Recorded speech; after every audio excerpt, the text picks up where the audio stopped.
Good morning students. Today our topic is legislative, class 11th political science. Chapter हमारा है legislative, विधानपालिका। इस chapter में हम कुछ पहले पढ़ चुके हैं, एक वीडियो हम इसके ऊपर पहले बना चुके हैं जिसमें हमने हमारी जो इंडियन लेजिस्लेटिव है उसमें लोकसभा,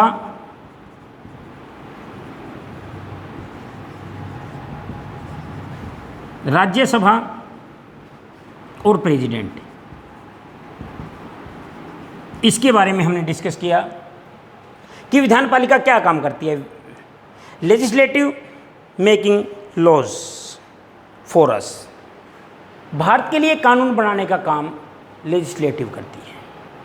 ये हमने इसमें पढ़ा कि गवर्नमेंट की जो 3 मेन ऑर्गन्स है उसमें लेजिस्लेटिव, एग्जीक्यूटिव एंड जुडिशरी तीनों मिलकर काम करती हैं। कानून बनाती है विधानपालिका, उनको लागू करती है कार्यपालिका एग्जीक्यूटिव, और उनको प्रोटेक्ट करती है जुडिशरी। ये तीनों आपके टॉपिक में आएंगे। तो यहाँ पर हम लोकसभा के बारे में पढ़ चुके थे कि भारत का हाउस ऑफ कॉमन्स इसको कहा जाता है, लोअर हाउस है, and all members of Lok Sabha direct elected by us, हमारे द्वारा डायरेक्ट इसके मेंबर चुने जाते हैं। At present 543 members direct elected by our self, and our president and prime minister, our member of legislative assemblies, these are elected by Lok Sabha. Lok Sabha के जो elections होते हैं, मतलब प्रधानमंत्री अगर बनना है, कोई मंत्री बनना है, वो मेंबर ऑफ राज्यसभा हो सकता है, लेकिन डिपेंड करेगा on the majority of Lok Sabha, कि लोकसभा में जिस पॉलिटिकल पार्टी को मेजोरिटी मिलेगी उसी का प्रधानमंत्री बनेगा, उसी का मंत्री बनेगा जिसको लोकसभा में मेजोरिटी प्राप्त होगी। तो यहाँ पर इस चैप्टर में हम लोकसभा के बारे में पढ़ चुके थे। अब हम बात कर रहे हैं राज्यसभा, और राज्यसभा को हाउस ऑफ स्टेट्स कहा जाता है। हाउस ऑफ स्टेट्स ये एक राज्यों का सदन है, अर्थात इसमें राज्यों की जो लेजिस्लेटिव असेंबली है, इसमें जो प्रतिनिधित्व मिला हो, जो रिप्रेजेंटेटिव्स इसमें होते हैं, these representatives are elected by the member of legislative assemblies. जितने भी लोग राज्यसभा के मेंबर होंगे, राज्यसभा के members are not elected by direct election, ये डायरेक्टली हमारे द्वारा चुने हुए नहीं होते। These are elected by member of legislative assemblies, means जो एमएलएज होते हैं, मेंबर ऑफ लेजिस्लेटिव असेंबली जो हमारी विधानपालिकाएं होती हैं, राज्य विधानपालिकाएं, राज्य विधानपालिकाओं के जो सदस्य होते हैं वो चुनते हैं राज्यसभा के मेंबर्स को, एंड इसीलिए इसको हाउस ऑफ स्टेट्स कहा जाता है, राज्यों का सदन कहा जाता है, क्योंकि इसमें जो इलेक्शंस होते हैं, जो एमपीज होते हैं, मेंबर ऑफ पार्लियामेंट, ये तीनों चीजें मिलाकर हमारी पार्लियामेंट बना रही हैं। तो पार्लियामेंट की अगर हम बात करते हैं, पार्लियामेंट में जो सेकंड हाउस हमारा है राज्यसभा, इस सेकंड हाउस में हाउस ऑफ स्टेट्स इसको कहा जाता है, और इसके जो मेंबर हैं direct elected bye MLAs, not elected by अस। हम इनका इनडायरेक्टली चुनाव करते हैं। इनडायरेक्टली हम कैसे कह सकते हैं कि हम एमएलएज का चुनाव करते हैं, एमएलएज इनका चुनाव करते हैं। और यहां पर हम बात करते हैं मेंबर्स की 245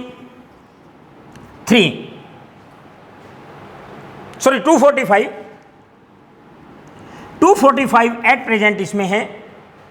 मेंबर ऑफ राज्यसभा जो हैं 245 हैं, इसको हम डिवाइड करते हैं 233 + 12, इसमें 233 सदस्य एमएलएज के द्वारा चुने जाते हैं, and 12 members of Rajya Sabha appointed by president of India.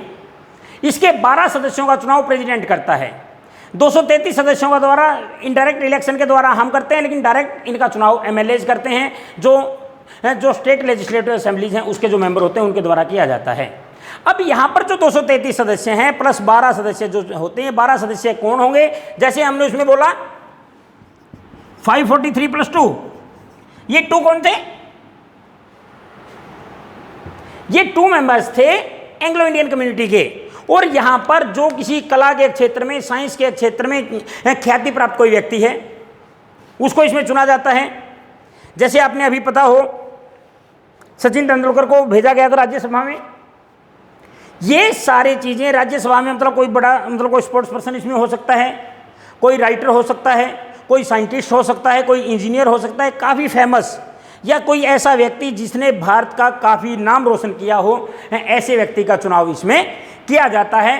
And these members are appointed by president of India. इसके अलावा राज्यसभा के 2 हमने चीज़ें पढ़ी।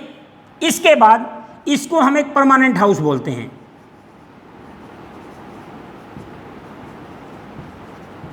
परमानेंट हाउस है, एक स्थायी सदन है। जैसे राज्यसभा लोकसभा है, लोकसभा को भंग किया जा सकता है। लोकसभा के कई बार कार्यकाल की बात आती है, टेन्योर की बात आती है। लोकसभा का टेन्योर कितना है, राज्यसभा का कितना है, इसके बारे में अब हम डिस्कस करेंगे। Tenure of Lok Sabha maximum 5 year,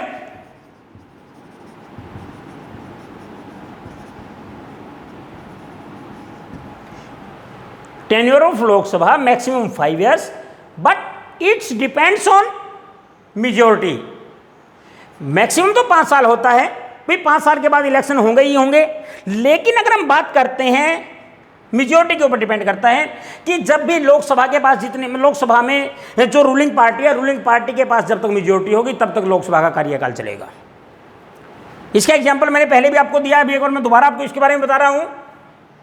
Bharat में अगर अब तक के इलेक्शंस की हम बात करते हैं, 1951 में फर्स्ट जनरल इलेक्शंस हुए।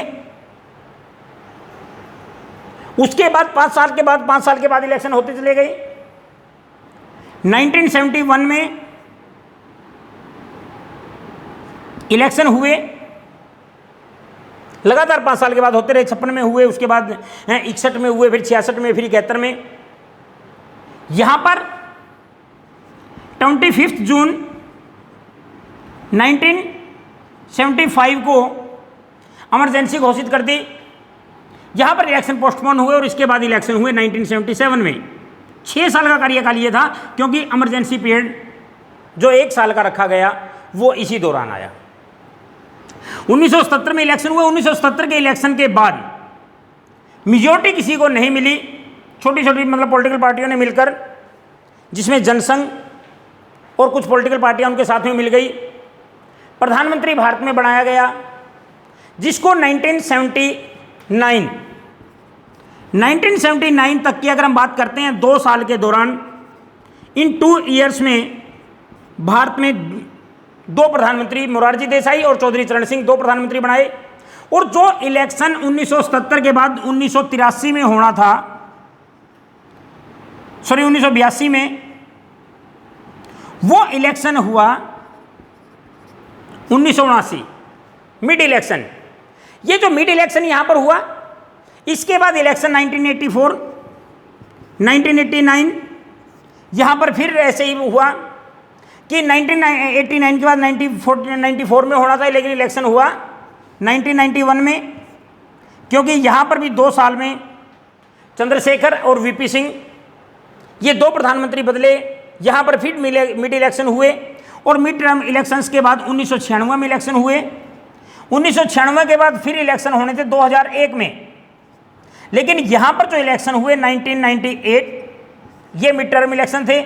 उसके बाद फिर इलेक्शन हुए 1999, फिर 2004, उसके बाद जनरल इलेक्शन ठीक चल रहे हैं हमारे।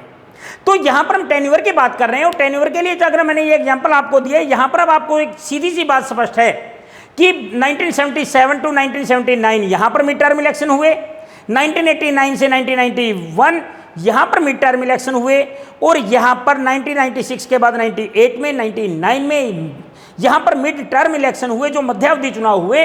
और उसका मेन रीजन था कि लोकसभा में किसी भी पॉलिटिकल पार्टी को मेजोरिटी नहीं मिली। जब इन पॉलिटिकल पार्टीज को मेजोरिटी नहीं मिलती तो ऐसी कंडीशन में क्या करता है, प्रधानमंत्री रिजाइन दे देता है। और प्रधानमंत्री के रिजाइन देते ही जितने भी member of minister of council हैं, विधान परिषद के जो मेंबर हैं, उन सभी को रिजाइन उनका माना जाता है। और ऐसी सिचुएशन में अगर कोई दूसरी पॉलिटिकल पार्टी इलेक्शन लड़ने से या सरकार बनाने से मना कर देते तो इलेक्शन करवाने पड़ते हैं। तो यहाँ पर हम बात करते हैं कि लोकसभा का जो कार्यकाल है वो 5 साल का होता है, लेकिन इसमें डिपेंड्स करता है कि यहाँ पर लोकसभा के जो मेंबर हैं या लोकसभा में मेजोरिटी किस पॉलिटिकल पार्टी को मिली हुई है। अगर when A political party lost majority in Lok Sabha, Lok Sabha में मेजोरिटी खो देती है और दूसरी पॉलिटिकल पार्टी सरकार बनाने से इनकार कर देती है, refuse to making government, then mid term elections are held. तो ऐसी सिचुएशन में मिड टर्म इलेक्शन होते हैं। भाई एक ने सरकार बनाई, सरकार वो चला नहीं पाया और दूसरे की सरकार बीच में गिर गई। तो ऐसी सिचुएशन अगर होती है तो ऐसी सिचुएशन में सीधा सा होता है कि क्या मिड टर्म इलेक्शन होते हैं। तो यहाँ का जो कार्यकाल, जो टेन्योर ऑफ लोकसभा है वो डिपेंड करता है कि कैसे इसमें हम काम कर रहे हैं। उसके बाद राज्यसभा की हम बात करते हैं। House of states, members of Rajya Sabha direct elected bye MLAs and indirectly elected by अस, कि हमारे द्वारा एक इनडायरेक्टली अप्रत्यक्ष रूप से हम चुनते हैं, क्योंकि हम एमएलएज को चुनते हैं, एमएलए जिनको चुनते हैं। 245 मेंबर्स होते हैं, 233 प्लस 12 मेंबर ऐसे होते हैं जिनका राज्यसभा में अपॉइंट करता है प्रेसिडेंट। इसके बारे में हम नेक्स्ट चैप्टर में पढ़ेंगे। तब तक के लिए have a nice day and good day.